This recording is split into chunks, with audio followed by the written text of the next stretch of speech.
to our friend Sophia. We are now starting a new escapade. I have Heidi. Hello. And Trish. Hey.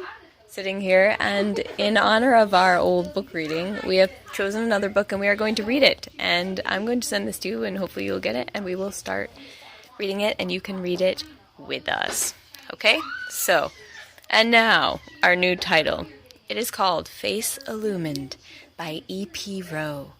Published, and Heidi. Published by, I have no idea. And so we'll skip that part and continue on. Okay, here we go. I'm pulling up it as we speak. Okay, my voice is also going away again, so I heard you're sick too, so you'll sympathize. Okay, here we go. Chapter 1. My face is illumined. This isn't what happened, it's only chapter 1. Okay, chapter 1 of Face. We have 8 hours and 59 minutes left in the book, so I guess we better read faster. Okay. Although the sun was approaching the horizon, its slanting rays found a young artist still bending over his easel. That his shoulders were broad is apparent at a glance. That upon them is placed a shapely head, well thatched with crisp black hair. Do you like that one, Sophia? Do you like that one? Is also seen at once. That the head is not an empty one is proved by the picture on the easel, which is sufficiently advanced to show correct and spirited drawing. A brain that can direct the hand how to do one thing well is like a general who has occupied a strategic point which will give him the victory if he follows up his advantage. Would you guys like to go downstairs? Can you hear anything, Sophia? Can you hear anything? Do you hear Laura arguing? Do you love that? Do you miss that? Okay, we're going to go downstairs. Here we go, down into the depths, down, down, down. Into the silence below. Okay, here we are. Hopefully I'll still get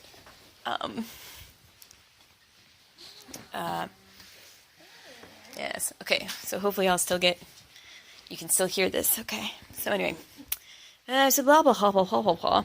Generals is like a general who has occupied a strategic point which will give him the victory if he follows up his advantage. A knock at the door is not answered at once by the intent and preoccupied artist, but its sharp and impatient repetition secures the rather reluctant invitation. Come in. And even as he spoke, he bent forward to give another stroke. 6 o'clock! I'm working still, cried the intruder. You will keep the paint market active if you achieve nothing else as an artist? Ike, is that you? Said he of the palette good-naturedly. And rising slowly, he gave a lingering look at his work, then turned and greeted his friend with the quiet cordiality of a long and familiar acquaintance. What a marl pot you are with your idle ways. What on earth is that? A marl plot, he says. He added, sit down here and make yourself useful for once by doing nothing, for 10 minutes. I am in just the mood and I have just the light for a bit of work which perhaps I can never do as well again. And the artist returned promptly to his picture. In greeting his friend, he had revealed that he was above middle height, that he had full black eyes that were not only good for seeing, but could also, if he chose, give great emphasis to his words, and at times be even more expressive. I totally agree with this next session, and we will now strike it from the record. A thick mustache covered his lip, but the rest of his face was cleanly shaven. Let's just take out that last part. We don't do mustaches in Emily's stories. I don't care if they were written by somebody else, okay? Okay, now that everyone imagines him as being clean-shaven, we will continue. And the rest of his face was cleanly shaven, as we said, and was strong and decided in its outlines rather than handsome. They say a woman's work is never done, remarked Ike Stanton, dropping into the easiest chair in the studio. And for this reason, were there no other, your muse is evidently of the feminine persuasion. I also admit that she is a lady of great antiquity. Indeed, I would place her nearer to the time when Adam delved and Eve spanned than to the classic age. My dear Ike, responded the artist, I am often at a loss to know whether I love you or I despise you most. If a little of the whir of our great-grandma's spinning wheel would only get into your brain, the world might hear from you. You're a man of unbounded stomach and unbounded heart, and so you have won all there is of me, except my head. That disapproves of you. A fig for the world! What good will it do me, or it, to have it hear from me? You ambitious fellows are already making such a din that the poor old world is half ready for bedlam, and would go stark mad if it were not for us quiet, easygoing people who have time for a good dinner and a snack between meals. You've got a genius. It's like a windmill in a trade wind, always in motion. You're worth more money than I'll ever have, but you are the greatest drudge in the studio building and work as many hours as a house painter. When your brain once gets in motion, Ike, fiction will be its natural product. You must admit that I have not painted many pictures. That is one of the things I complain of. I, your bosom friend and familiar, your, I might add, guardian angel, I, who have so often saved your life by quenching the flame of your consuming genius with a hearty dinner, have been able to obtain one picture only from you. And as one might draw a tooth, your pictures are like old maids' children. They must be so perfect that they can't exist at all. But come on, the 10 minutes are up. Here's the program for the evening. Ouch. A drive in the park, and a little dinner at a cool restaurant near Thomas's Garden, and then the concert. That prince of musical caterers has made a fine selection for tonight, and with a cigar stand on one side of us. Oh, no, here we interject with Emily's approved status. That would be a lollipop stand because we do not agree with cigars. So change that, strike that from the record. Imagine something, a gum stand? I don't know, something else, okay? Coca-Cola? Okay. On the other one side of us and the orchestra on the other, we are certain to kill a couple of hours that will die like swans. You mentioned the cigar stand first. Oh, not cigar, lollipop. Why not? Smoke is more real than empty sound. Are you not equally empty, Ike, save after dinner? It's such a mean thing to say.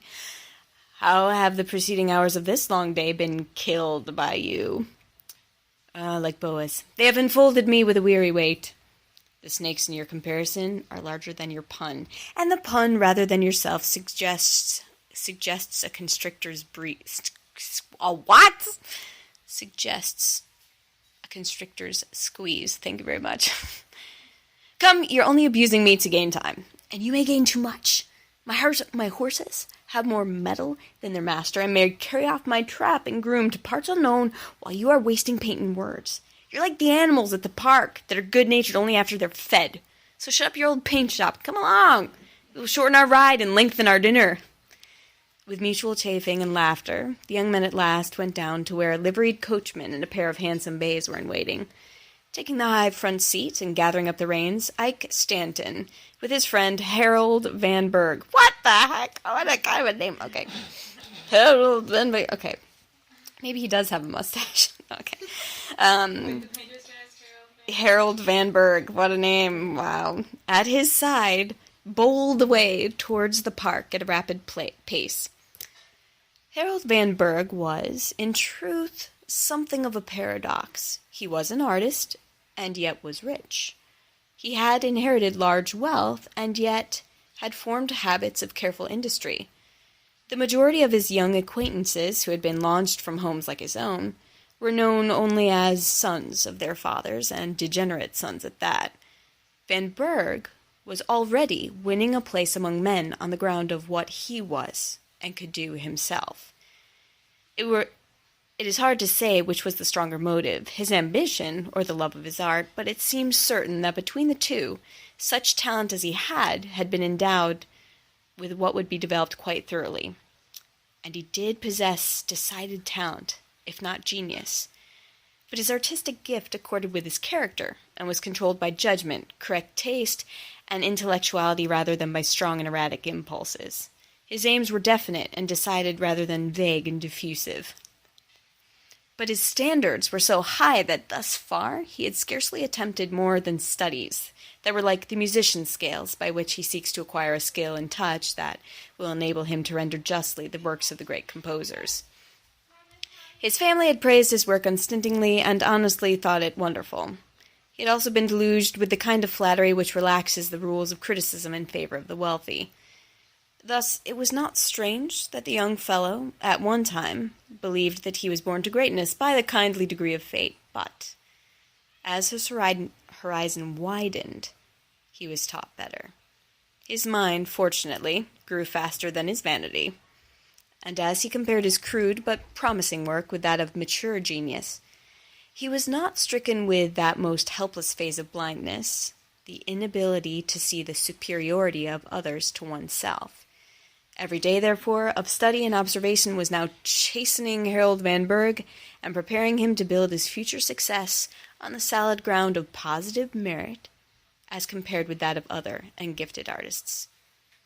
Van Berg's taste and talent led him to select as his specialty the human form and countenance, and he chiefly delighted in those faces which were expressive of some striking or subtle characteristic of the indwelling mind.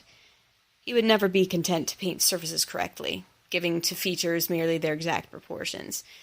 Whether the face were historical, ideal, or a portrait, the controlling trait or traits of the spirit within must shine through, or else he regarded the picture as scarcely half finished. A more sincere idolater than Van Berg, in his worship of beauty, never existed. But it was the beauty of a complete man or a complete woman. Even in his early youth, he had not been so sensuous, and back then that meant, full of his senses, thank you, as to be captivated by that opaque fragment of a woman, an attractive form devoid of a mind. Indeed, with the exception of a few boyish follies, his art had been his love this far, and it was beginning to absorb both heart and brain. With what a quiet pulse, with what a complacent sense of security, we often meet those seemingly trivial events which may change the whole character of our lives.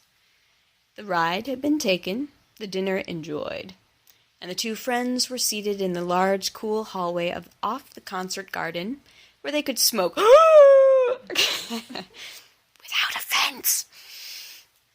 The unrivaled leader, Thomas, had just lifted his baton, that magic wand whose graceful yet mysterious motion evokes with equal ease, seemingly, the thunder of a storm, the song of a bird, the horrid din of an inferno, or a harmony so pure and lofty as to suggest heavenly strains.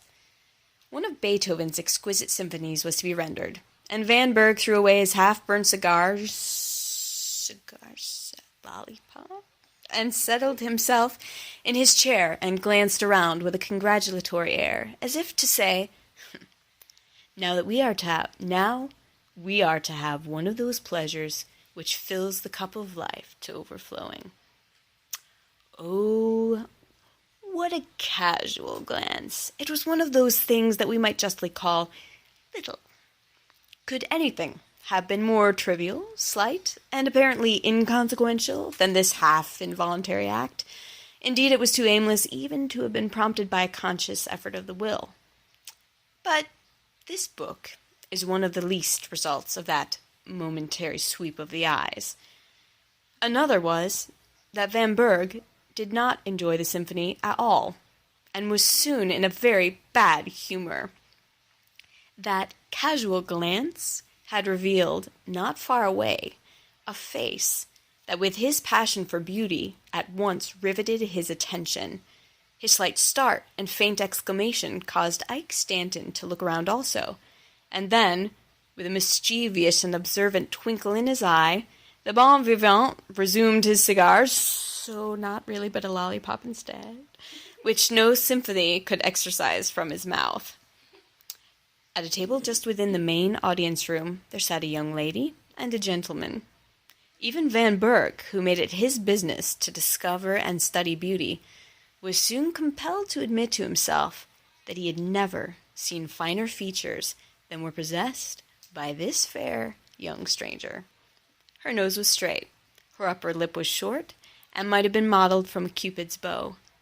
Her chin did not form a perfect oval after the cold and severe Grecian type, but was slightly firm and prominent, receding with decided yet exquisite curves to the full white throat. Her cheeks had a transparent fairness in which the color came and went, instead of lingering in any conventional place and manner, a.k.a. As if one of those touchy girls who, tisk, painted it on their cheeks. So she didn't, obviously. Her hair was too light to be called brown, and too dark to be golden, but was shaded like that on which the sunlight falls in one of, Boreaux. Let's just go with Barreau's, pretend. Pictures of mother and child. It rippled away from a broad, low brow in natural waves, half hiding the small, shell-like ears. Van Berg at first thought her eyes to be her finest feature, but he soon regarded them as the worst. And for the same reason as he speedily discovered that face, each feature of which seemed perfect, became, after brief study, so unsatisfactory as to cause positive annoyance. To a passing glance, they were large, dark, beautiful eyes, but they lost steadily under thoughtful scrutiny. A flashing gem may seem real at first, but as its meretricious rays are analyzed, they lose their charm because revealing a stone not only worthless, worse than worthless, since it mocks us with a false oh my goodness, these people don't know how to write. It mocks us with a false resemblance, thus raising hopes, only to disappoint them. The other features remained beautiful and satisfactory to Van Berg's furtive observation because further removed from the informing mind and therefore more justly capable of admiration upon their own merits. But the eyes are too near akin to the animating spirit not to suffer from the relationship should the spirit be essentially defective.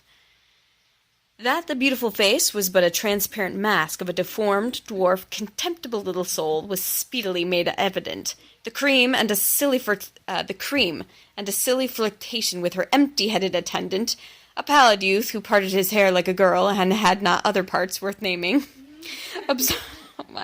absorbed her wholly.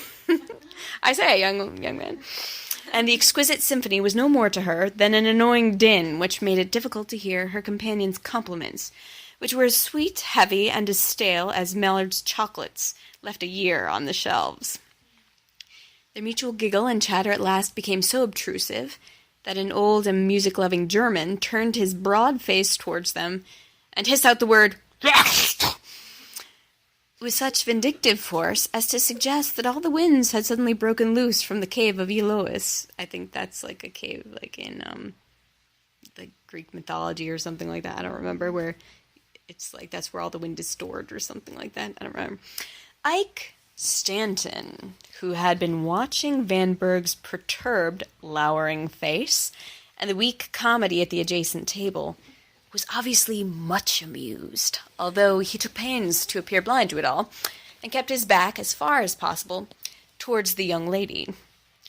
The German's hiss had been so fierce as to be almost like a rap from a policeman's club, and there was an enforced and temporary suspension of the inane chatter. The attendant youth tried to assume the incensed and threatening look with which an ancient gallant would have laid his hand on the hilt of his sword. But some animals and men only become more absurd when they try to appear formidable. It was ludicrous to see him weakly frowning at the sturdy Teuton. Okay, I don't even know what that is. Let's go this. Who had already completely forgotten his existence, just as he might that of a buzzing mosquito he had exterminated with a slap. The young girl's face grew even less satisfactory as it became more quiet. A muddy pool, rippled by a breeze, will sparkle quite brilliantly while in motion, but when quiet, it is seen the more plainly to be only a shallow pool. At first, the beautiful features expressed only petty resentment at the public rebuke. As this faintly lurid light faded out and left the countenance in its normal state, it became more heavy and earthy in its expression than Van Berg would have deemed possible. And it ever remained a mystery to him how features so delicate, beautiful, and essentially feminine could combine to show so clearly that the indwelling nature was largely alloyed with clay, There was not that dewy freshness in the fair young face that one might expect to see in the early morning of existence. The Lord from heaven breathed the breath of life into the first fair woman, but this girl might seem to have been the natural product of evolution, and her soul to be just as truly of the earth as her body. It was evident that she had been made too familiar, too early and thoroughly, with the conventional and fashionable society. And although this fraction of the world is seldom without its gloves, its touch, nevertheless, had soiled her nature.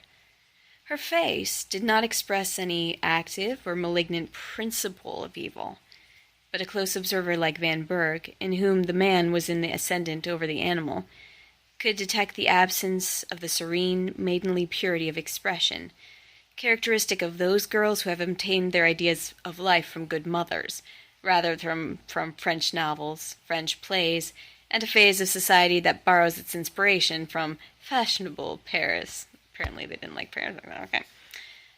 With the ending of the symphony, the chatting and the flirting at the table began again, to Van Berg's increased disgust. Indeed, he was so irritated that he could no longer control himself, and rose abruptly, saying to his companion, "Come, let us walk outside." His sudden movement drew the young lady's attention, but by this time he had only his broad shoulders turned towards her. She saw Ike Stanton looking at her, however, with a face full of mischief, and she recognized him with a nod and a smile.